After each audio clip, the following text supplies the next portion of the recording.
Okie dokes. How is everyone?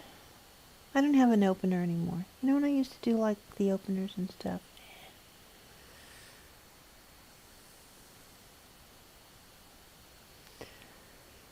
Hey guys, how are you doing? Welcome, welcome. This is StreamYard. Wow. Oh yes it is. Another episode. Tonight it's all about Bitcoin and the Yip-yap coming from the BeautyBubble. Going to be doing a little bit more reading from the book of the week, Rebel Talent, and staying with you guys anywhere from 15 minutes to the top of the hour so that we can see a new hourly bar print. Right now we're looking at the Bitfinex. Oh no, I did switch it up over back to the Coinbase pair, the BTC USD Coinbase pair. And we are at 56,077, 56,092 thereabouts at 10:25 p.m. EST. So perhaps while we are live, we'll see the hourly bar print and the EMAs shift over, which are looking ever so gorgeous. I am on the 1 minute chart. 1 minute chart is on the left. With the ruby markings, it's the 8, 41, and 243 to kind of get yourself started. Focusing on ruby's core EMAs, and there on the far right is a tick chart or a tick counter that is kind of a bunch of exchanges that are coming in that are showing you the buys and sells from different exchanges or blah, blah, blah. And if you want to know more about that, maybe you've seen it out there before. It's called SIG Alerts. I've spoken about it many times before, and it's kind of fun because I don't really have a lot of bells and whistles, especially since I'm doing the vertical resolution and to stay in the vertical format, see what fits in the vertical format, and of course I'm still trying to figure out whether or not I can bring Ruby's sensibility to the YouTube shorts and maybe then over to TikTok. And so, I take things rather slowly because I'm not that savvy or aggressive when it comes to whatever display. We're working through the OBS tonight, which of course is only for the vertical resolution. However, if you want to get started and get together with StreamYard, you're going to get your sweet butt down into the description and grab the link. And once you decide on your pay tier, come on back over to me and let me know that you decided too, along with the millions of other broadcasters that are out there doing wonderful things in the world, raising their voice, sharing their opinions, telling their stories, connecting people, all sorts of, so many things. Artists and entrepreneurs and thinkers and authors and just everybody that has seen the power of going live and having your own broadcast. Wanting to have something that's professional and useful and gorgeous, you want to definitely check out StreamYard. I do when I'm over at Twitch and the final days of Periscope. You can see me do my StreamYard layouts. I do all sorts of different layouts. I'm much more creative with the StreamYard because I can be than I am with the vertical OBS. So that is where we are at. And as I do these things and I'm reading this book, I'm really I'm understanding better now that the solo broadcaster is under a little bit more pressure. And I think that with this pressure, and then also reading about Rebel Talent and how maybe I have endured a little bit of issues as a woman in the professional world, when I was in the professional world. And that has translated over to my ability to communicate in what would be considered kind of a scripted way. So like when you're in the professional world, right, you take the time. It could be 2 hours, 2.5 hours to get yourself ready. Maybe you have a commute, and so it could be as much as 3 hours, right? And you're gearing up, and you might even be in the days commuting with another person, or you were taking the subway, and so you were immediately kind of immersed in the cacophony. So as a business owner, and you sometimes you don't have the coffee chats, and you don't have the what you've heard me like mention, the wetting of the whistle. You just don't have it. So when I come to you like later at night and so forth, like I would like to just be able to speak naturally and normally, but there's a lot of all this pressure, and I really want to try and like resist it because it's just really annoying. I can just tell you, and it's unnecessary, right? I'm nobody on YouTube. When sometimes I introduce myself, or I'm being introduced, I want to make sure that, one of the first things that comes out of my mouth in my introduction is just so that you know I'm nobody, okay? And it's better to just kind of start there, because I just don't know how much more, digging down or cutting me down than one might want to do if I just come in and I'm nobody. Obviously, I have opinions. Okay, we are tapping the 8 now, guys. The price, the 8 is at $55,823, and we are $23 below that right now, with another half of an hour to go. So just so that you know, we are going through an 8 tap in real time, and that we could do maybe 1, 2, 3, 4, I don't know, five or so taps.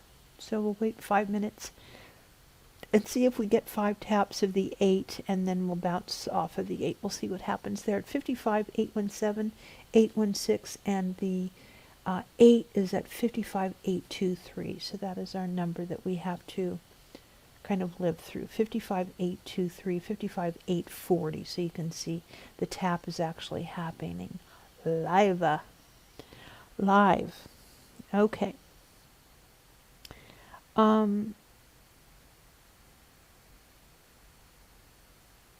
Okay, so as a result of these things, I've kind of put myself in a not so good of a situation. One reason is that I don't want to have to deal with any kind of BS at all. If I see 2 grown-ups lying to one another about what they do, how they do it, what they know, and they're just basically lying to one another, and they think that they want to build a business with one another, I'm like, I don't want it. I would love to be involved, but I can't be involved if you're BSing. Another thing that I can't do is agree to do something, and then the rug is pulled out from underneath me without me knowing. I think that's a real, dank move on the part of grown-ups, right? If I was to say, okay, I'm actually dealing with grown-ups. And kind of what I found is that I'm not really dealing with grown-ups at all. So where do you find, where do you find the grown-ups? And I'm not talking about age. I'm talking about just enough wisdom running through your blood, running through your bloodstream that you just kind of grown up beyond this sort of thing. Because if I was to actually tell you, it's not very profitable. Because if you're BSing your business partner, you are not turning that off and going home and being Prince Charming, because especially if you're rewarded for it, right? And then you don't have to learn any other kind of thought. You learn how to be a BSer, and therefore you do it more, and then maybe sometimes you're praised enough, and then you do it again, and then it becomes better and more useful, and so forth. And then before you know it, when you come across anyone like me that says, "Wow, I'd really like to help you here, but I just want to make sure that you guys aren't BSing each other." And you're like, "What?" Yeah, I don't. I think that if you have something to say about one another, you should say it to one another. You should not be gossiping to strangers about one another. You should not be sharing personal information with strangers about one another. And yeah, I think that I have this gnawing feeling that there's this approach that we're all supposed to be Pollyanna, okay? And I don't know what kind of work you do, and I know that there's a lot of, this real push to, oh, you're supposed to be laughing all the time and a great entertainer and all of these things. What are you guys, high? Are you guys high like all the time? I mean, in the day, I could back a few gin and tonics and be, like really funny and really sad. Like you can be really funny and really sad, and for me, I don't want to work. I don't want to work with someone like that. I don't want to work with a social malcontent. I don't want to work with someone that is not looking. I'm not saying you don't have. You can be just set in your ways, right? But as you're set in your ways, just like an artist, right? There's a certain palette that they use, that they've learned to use. They still are open. They're open people. Open. Okay? Your decisions about what you do not have to exhibit how nimble and open you are, right? Especially if you really know that is the best thing for you. But when you are around other people, you need to be open. You need to be listening to other options and the way in which other people are sharing their woes and their wins. And when I say you have to be, right, you know that you get to do whatever you want to do. And the thing is that, and I'm kind of speaking to a little bit of a group here. You get to do whatever you want to do, but you know what? Something you should be thinking about is that you want to do it well, and you don't want to leave behind a garbage, like garbage trucks that lose their back ends. You don't want things to look like that. And I really would not be how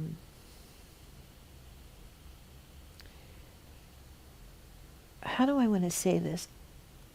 I think that everyone needs to recognize when they don't do a job well, for your own preservation.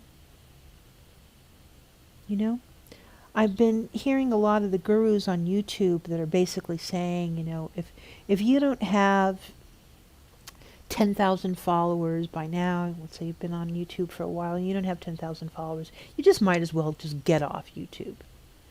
Like we're up against things like that. Like it's hard to be perceived as doing something really well because the competition or the trends are hard to keep, they're hard to keep up with. But we're in a world now where you can frame and fashion anything that you want through the technology, but please understand that behind the technology are people. And so you can make it look like, oh, I'm a one-man band. I get to do all this.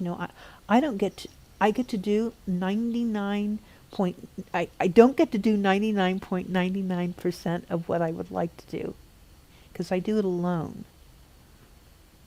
I don't have a team, I don't have a co-host. I do, I come onto YouTube to just have a moment, right? I like to set out these challenges. I think they're useful to me. I think that there are lots of people that do these challenges, 60-day, 90-day.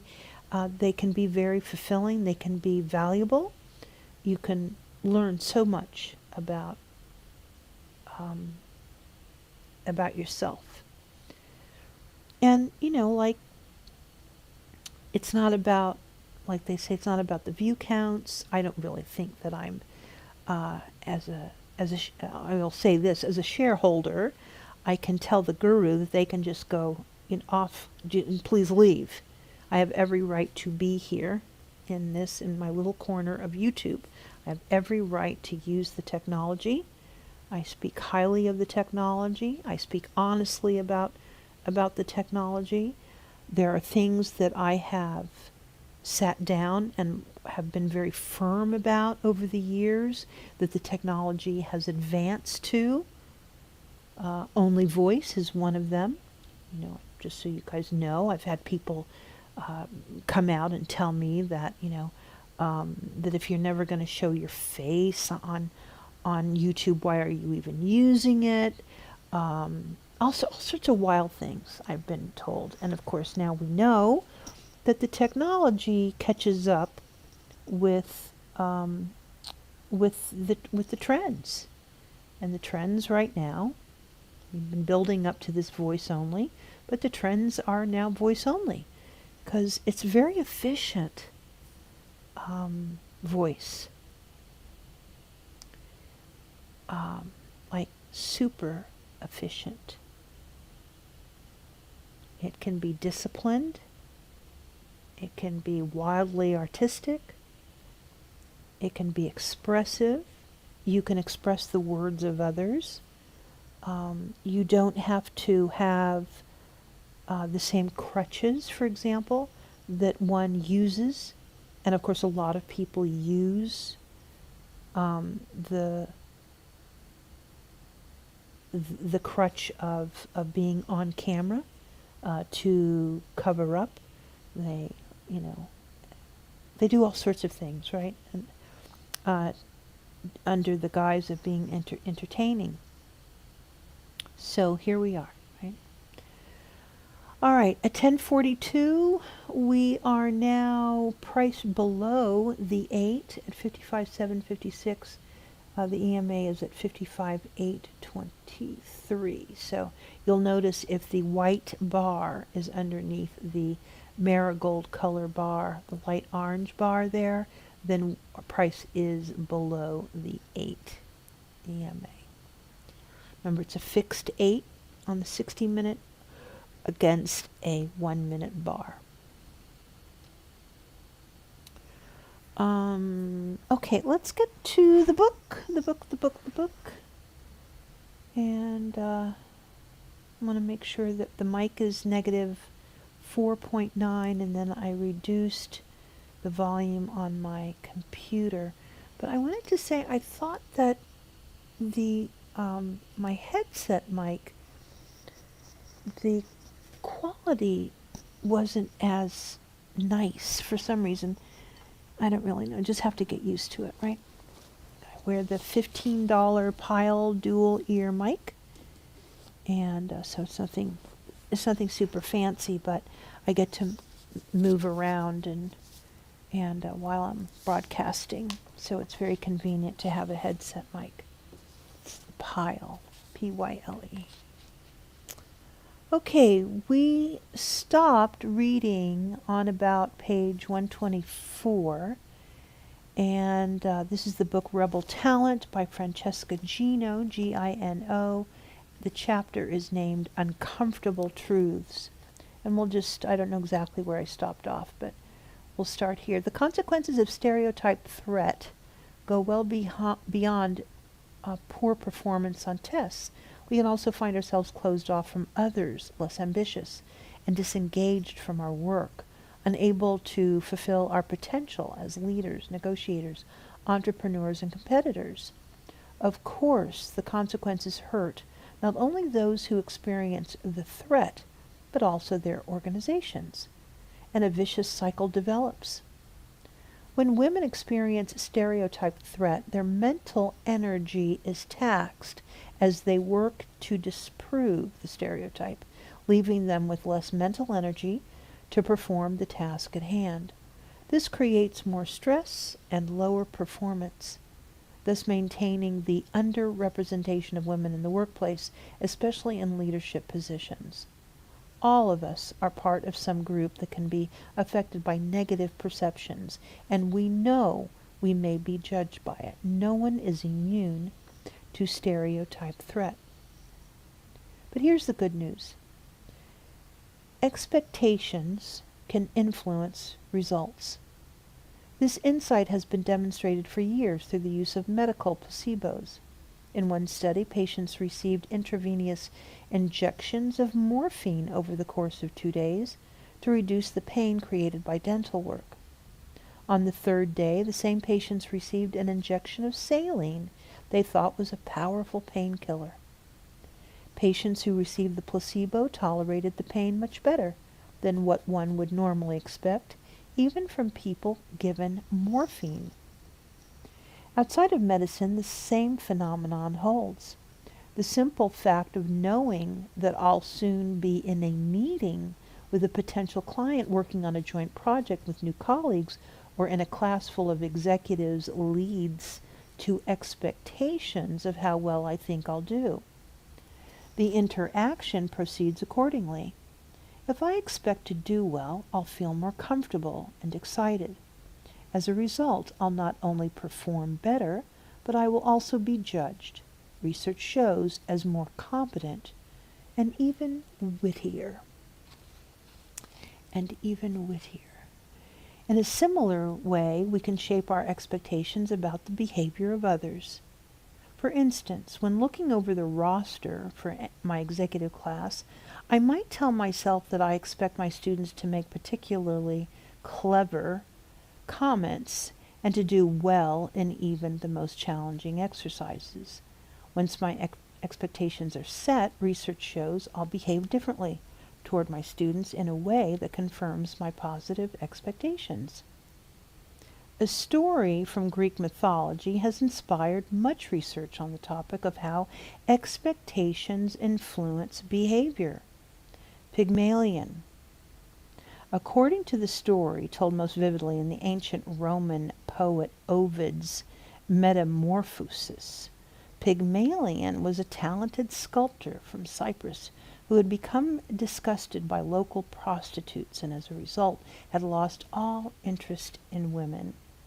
Dedicating himself to his work, he spent long hours crafting a beautiful statue of a woman, Gaieta, out of ivory, or Galatea.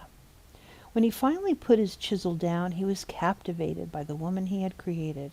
She was so perfect that Pygmalion, despite his professed disdain of all women, fell deeply in love. He began to bring the statue gifts such as beads, seashells, songbirds, and flowers.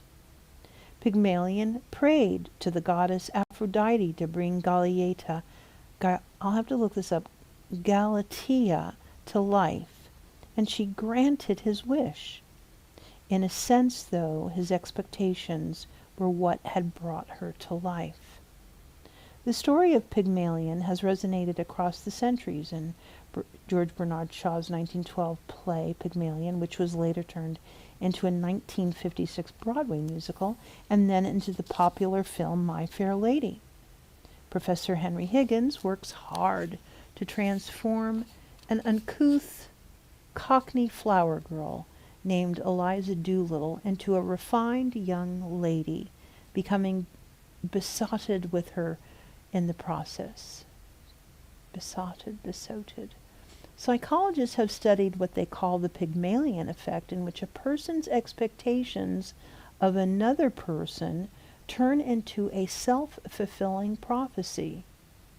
Evidence of the effect emerged in 1965 when students in a California school completed a test that was described to them as one that would identify growth spurters, students who were poised to make strides in their academic journey. Teachers were given the names of elementary school children who allegedly had great intellectual potential. Although these children were chosen at random, they showed a larger gain in performance than their peers when they were tested again at the end of the year. The only significant difference between them and their classmates was in the minds of their teachers. Oh, love it. The growth spurter. Wow. Okay, let's check out price. Where are we? What are we doing here? Looking around. Somebody's acting crazy. All right, so price is under the 8 currently, so this is what happens. You get a little bit of volatility always, always, always when you come into one of Ruby's components, no doubt.